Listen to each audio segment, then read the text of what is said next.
Salut tout le monde, bienvenue sur ma chaîne YouTube. Je suis le professeur LJ. Sur cette chaîne, je vais parler de l'Afrique et également de son glorieux passé à travers plusieurs livres et thèmes intéressants.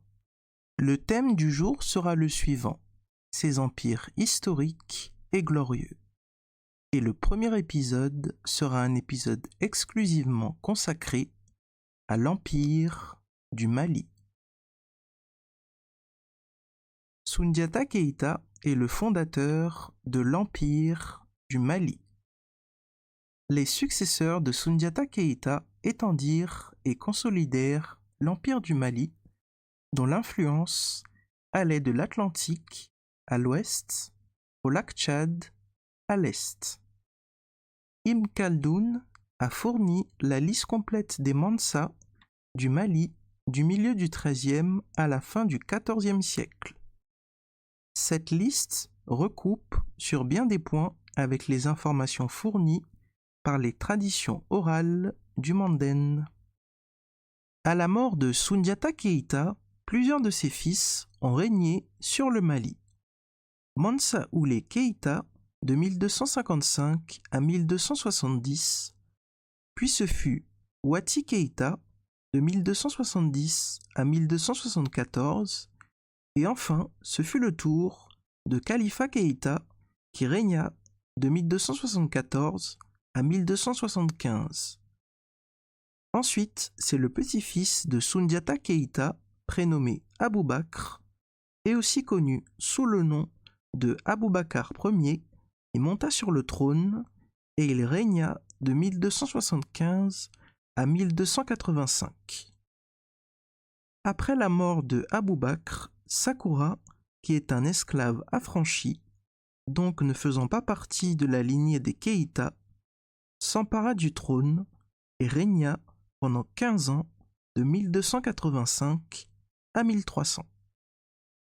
Sakoura réussit sous son autorité à consolider l'Empire du Mali et faire taire les contestataires qui avaient du mal à accepter qu'un empereur issu en dehors du clan des Keïta dirige l'Empire du Mali.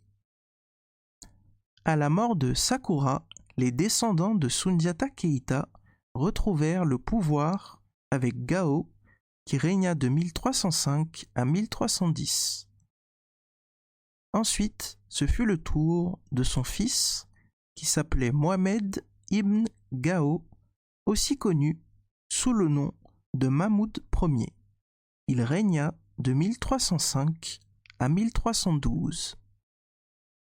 Kankou Moussa, que certains appellent Kangou Moussa et d'autres Kankan Moussa, mais qui allait être connu sous le nom de Mansa Moussa, devint empereur du Mali de 1312 à 1337. Mansa Moussa est encore aujourd'hui le plus célèbre parmi tous les Mansa qui sont montés sur le trône du Mali après Soundiata Keïta. Il est indispensable, par conséquent, de mieux expliciter la vie et l'œuvre de ce dernier et de comprendre ce qui fait sa particularité et sa popularité. Mansa Moussa est devenu célèbre dans le monde arabe et en Europe et très populaire en Afrique de l'Ouest à la suite du pèlerinage qu'il effectua à La Mecque de 1324 à 1325. À la tête d'un immense cortège pour se rendre sur les lieux saints de l'islam, il emportait avec lui des présents ainsi que la plus grande partie de l'or conservé depuis des générations. Durant son passage au Caire, l'empereur du Mali, Mansa Moussa, distribua des aumônes comme tout bon pèlerin et dépensa sans compter au point que le cours de l'or chuta dans la région pendant plusieurs années. Ce voyage eut de multiples conséquences sur l'histoire du Soudan occidental. À partir de cette période, le Soudan hanta les esprits. L'Égypte, le Maghreb, le Portugal et les villes marchandes d'Italie s'intéressèrent de plus en plus à l'empire du Mali. Mansa Moussa, qui était fier de sa puissance, contribua lui-même largement à donner de son empire du Mali une image d'Eldorado. L'écho du voyage de Kankan Moussa fut tel que longtemps après sa mort, en 1332, les auteurs continuaient d'évoquer ses phénoménales richesses. Du coup, repérer le mirifique empire du Mali devint bientôt une obsession pour les Européens. Les cartographes européens furent priés de se mettre au travail. En 1339, apparut pour la première fois sur un document une esquisse de l'emplacement supposé de l'empire africain du Mali. Des années plus tard, le Catalan Abraham Cresque inclura dans son atlas le dessin d'un monarque noir portant une couronne et tenant d'une main un sceptre et de l'autre une pépite d'or grosse comme une pomme. Leur cible désormais repérée, il ne fallait que quelques décennies aux puissances européennes pour armer leurs caravelles et s'élancer dans une véritable course à l'or. Mansa Moussa est considéré encore de nos jours, en 2020, comme étant l'homme le plus riche de l'histoire de l'humanité. Sa fortune est estimée à 400 milliards de dollars américains, soit 6 fois la fortune actuelle de Bill Gates, selon les études de spécialistes des fortunes telles que Celebrity Net Worth. L'empire du Mali, dont la monnaie d'échange était le kauri, comme du temps de l'empire du Ghana et ailleurs en Afrique, demeura la nation médiévale la plus opulente n'ayant jamais existé sur le continent, surplombant largement l'empire gréco-romain. Cette réalité est liée aux incommensurables richesses minières de l'empire du Mali, plaçant ce dernier au rang de première réserve d'or au monde sous cette ère. Tout comme Soundiata Keïta, Mansa Moussa est aussi décrit comme un bâtisseur. Mansa Moussa a laissé une œuvre durable aux populations ouest-africaines. Son empreinte est encore visible dans certains endroits et villes de l'Afrique occidentale. Les mosquées de Djenné et de Tombouctou, qui mettent en exergue le génie de l'architecture des peuples de l'Empire du Mali, portent l'empreinte de Mansa Moussa. Plusieurs empereurs se sont succédés après Mansa Moussa, parmi lesquels Mansa Magan, qui a régné de 1337 à 1341, puis ce fut Mansa Souleymane, frère de Mansa Moussa, qui a régné de 1341 à 1360. Ensuite, ce fut Tassa, aussi connu sous le nom de Kassa, qui régna en 1360. Après, ce fut Maridiata II, qui est le fils de Mansa Magan. Maridiata II régna de 1360 à 1374. Par la suite, son fils, Moussa II, régna de 1374 à 1387. Magan II lui succéda et régna de 1387 à 1389. L'usurpateur Sandaki, à son tour, régna de 1389 à 1390. Magan III régna par la suite de 1390 à 1400, puis enfin le dernier Mansa du Mali est Mahmoud IV. L'économie de l'Empire du Mali reposait d'abord sur une agriculture prospère, comme ce fut le cas pour l'Empire du Ghana. Bien que l'Empire des Mansa soit connu à l'extérieur pour sa richesse en or, sa subsistance reposait essentiellement sur l'agriculture et l'élevage. Le riz était cultivé dans les vallées des fleuves Niger et Sankarani en Sénégambie et dans le Kaabou, doté de régions fertiles pour la culture de cette céréale. Le mil, quant à lui, était la principale culture dans le Sahel. Sa production en abondance était rendue possible par le fait que les régions sont arrosées par 3 ou 4 mois de pluie, et c'est largement suffisant pour semer, cultiver et récolter cette céréale. D'ailleurs, Ibn Battuta, au cours de son voyage au Mali, a insisté sur l'abondance de vivres dans cet empire du Mali. Il affirme même que la vie n'y était pas chère, qu'il n'y avait pas besoin de faire de provisions, car à chaque village, il trouvait des vivres en quantité. C'est grâce à cette richesse agricole, soutient-il, que le Mansa entretint une armée nombreuse et qu'il put jouer son rôle de père du peuple en offrant de fréquents banquets à celui-ci. En dehors des cultures sous la pluie, l'Empire du Mali avait également développé une agriculture prospère autour des vallées fluviales après les périodes de crue. Ces cultures étaient composées de riz, de fonio, de sorgho et de patates.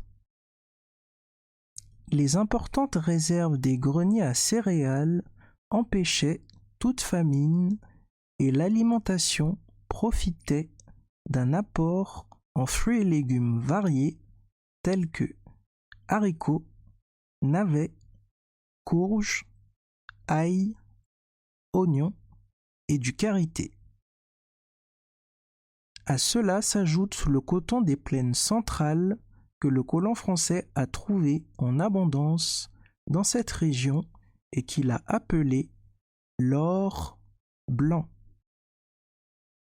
La culture du coton est très ancienne dans cette partie de l'Afrique. Au XIIIe siècle, la culture du coton a été encouragée par le héros fondateur de l'Empire du Mali, Soundiata Keïta, qui voulait approvisionner une partie des échanges commerciaux et fournir une intense activité aux tisserands. La disponibilité des cours d'eau, et notamment de longs fleuves, parmi les plus étendus d'Afrique, et de leurs affluents, permettait le développement de la pêche et la production de diverses variétés de poissons. La pêche était pratiquée par des groupes ethniques très spécialisés, les Somono sur le haut du fleuve Niger, les Bozo dans le moyen du fleuve Niger et les Sorko entre Tombouctou et Gao dans l'empire Songhai, mais aussi les Soubalbé sur la vallée du fleuve Sénégal.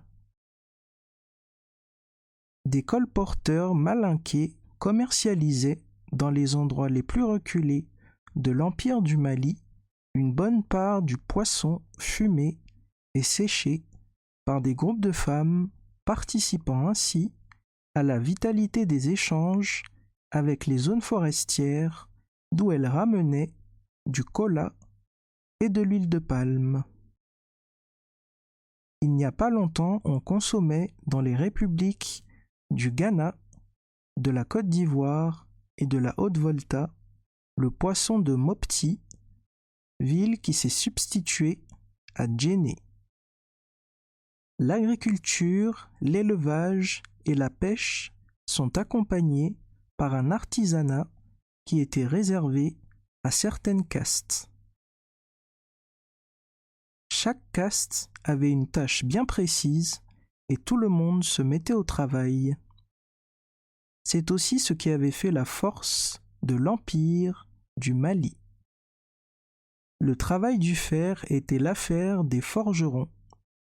Ce métal était abondant dans les monts Mandingues ainsi que dans la région de Niani. Les forgerons ou les maîtres du fer fabriquaient des instruments aratoires comme la daba, qui est une houe, et la faucille. Le Mansa lui-même avait de grandes forges dans sa capitale de Niani. Les peaux et les cuirs issus de la production de l'élevage sont traités par les clans de cordonniers dans la moyenne vallée du fleuve Sénégal. En effet, les pays du Nord, à savoir le Maghreb, le monde musulman et méditerranéen, en importaient en grande quantité.